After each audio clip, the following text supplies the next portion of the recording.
नमस्कार विद्यार्थी मित्रांनो, मी स्वप्नील भंडारे इन्फिनिटी अकॅडमीच्या यूट्यूब प्लॅटफॉर्मवरती आपलं मनस्वी स्वागत करतो. बघा विद्यार्थी मित्रांनो, सेंट्रल गव्हर्नमेंटच्या भरपूर व्हॅकन्सी या ठिकाणी आपल्याला येत असतात, परंतु आपल्या महाराष्ट्रातील जे काही विद्यार्थी आहेत ते फक्त आपल्या स्टेट गव्हर्नमेंट म्हणजे महाराष्ट्र शासनाच्या ज्या जाहिराती येतात त्यावरती जास्त ओढ त्यांचा जास्त असतो. परंतु विद्यार्थी मित्रांनो, सेंट्रल गव्हर्नमेंटचा जो जॉब आहे तो जॉब स्टेट लेवलपेक्षा पेमेंटनी जास्त आहे. फॅसिलिटी देखील त्यांच्या खूप भारी भारी फॅसिलिटी या ठिकाणी तुम्हाला मिळतात. आणि विद्यार्थी मित्रांनो, कधीही सेंट्रल गव्हर्नमेंटचा जो कर्मचारी असतो त्याच्याकडे ती पॉवर देखील ते जास्त असते.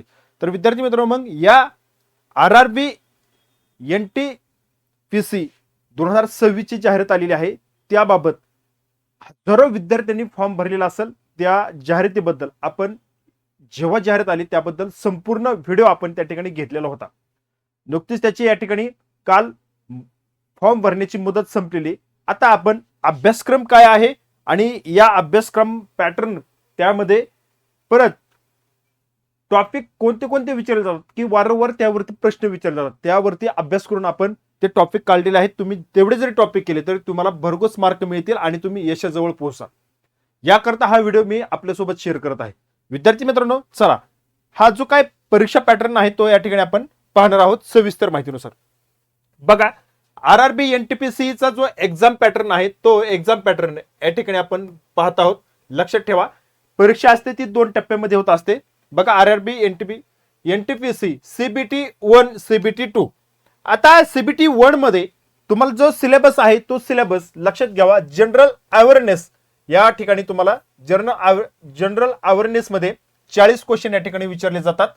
मॅथमॅटिक्स असतं, मॅथमॅटिक्सचे 30 क्वेश्चन असतात आणि जनरल इंटेलिजन्स रिझनिंग असतं. बघा, बुद्धिमत्ता, तर त्यामध्ये तुम्हाला 30 क्वेश्चन असतात. आता यामध्ये GS आहे, मॅथमॅटिक्स आहे आणि जनरल इंटेलिजन्स रिझनिंग आहे. असे टोटल 100 क्वेश्चन तुम्हाला पहिला टप्पा असतो परीक्षेचा त्यामध्ये तुम्हाला एवढे विचारले जातील. आता CBT 2 म्हणजे स्क्रीनिंग टेस्ट मध्ये बघा, CBT 2 मध्ये तुम्हाला सेम सिलेबस आहे, वेगळं काही करायचं नाही. फक्त जनरल अवेअरनेसचे 50 क्वेश्चन असतात.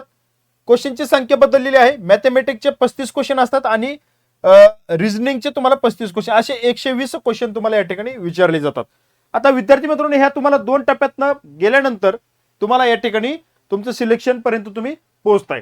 त्याकरता तुम्हाला मेरिट लागतंय. मेरिटनुसार तुम्हाला तुमच्या गुणवत्तेनुसार तुमची निवड होते. आता मग आपण एक्झाम पॅटर्न कसे असतोय, आता तुम्हाला सांगितल्याप्रमाणे मॅथमॅटिक्स आहे. बघा, 30 मार्कालाच विचारलं जातंय. रिझनिंग 30 मार्काला आणि जनरल अवेअरनेस 40 मार्काला, असे 100 मार्कची तुमची एक्झाम होत असते. आणि सेकंड जी आहे ती 120 मार्काची होती. बघा, 1 मार्काला 1 क्वेश्चन आहे ते तुम्हाला या ठिकाणी समजलेलं आहे. आता यामध्ये 90 मिनिटाचा वेळ असतो आणि 120 क्वेश्चनला देखील 90 मिनिटाचाच वेळ असणार आहे. आता निगेटिव्ह मार्किंग जे आहे ते निगेटिव्ह मार्किंग 1/3 असते. बघा, जे काही रॉंग क्वेश्चन असतील 3 पैकी जर तुमचे 3 चुकले तर 1 मार्क तुमचा कमी होतोय. बघा, यावरून आपल्याला या ठिकाणी लक्षात येतं. दुसरी गोष्ट, आता आपण काय करूया, जो सिलेबस दिलाय तो सिलेबस मध्ये कोणत्या टॉपिकवरती क्वेश्चन विचारले जातात की जेणेकरून विद्यार्थ्याला अभ्यास करण्यासाठी तो टॉपिक करणं अनिवार्य असेल त्यावरती क्वेश्चन येतील आणि तुम्ही तुमच्या सरावांती हा प्रश्न कमी वेळेमध्ये सोडू शकता.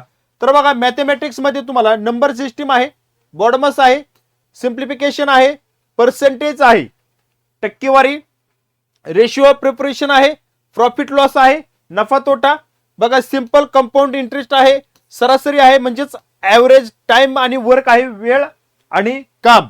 बघा, वेळ, काम आणि वेगवेगळं अंतर आपण जे म्हणतो ते.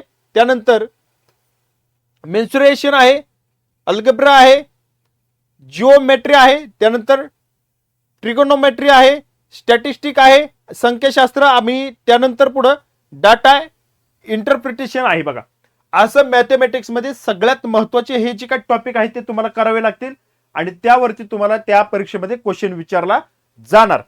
लक्षात ठेवा, हे खूप अभ्यासाअंती जे काय पाठीमागचे RRBचे NTPCचे एक्झाम झालेले आहेत त्यावरून आपण हे टॉपिक काढलेले आहेत. त्यामुळे खूप मोस्ट इम्पॉर्टंट टॉपिक तुम्हाला या ठिकाणी मी सांगत आहे.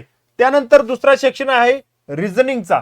आता रिझनिंग मध्ये तुम्हाला एनालॉजिक त्यानंतर coding decoding, blood relation, direction sense आहे बघा, वेन डायग्राम आहे, सिलोलिझम आहे, सेटिंग अरेंजमेंट आहे, पझल आहे, स्टेटमेंट कन्सोलेशन आहे, अल्फाबेट सिरीज आहे, नंबर सिरीज आहे, क्लासिफिकेशन आहे, मॅथमॅटिकल ऑपरेशन्स आहेत बघा.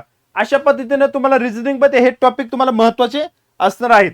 त्यानंतर जनरल अवेअरनेस मध्ये करंट अफेअर बघा, हे लक्षात ठेवा. करंट अफेअर 2 टप्पे पडतात जनरल अवेअरनेस मध्ये.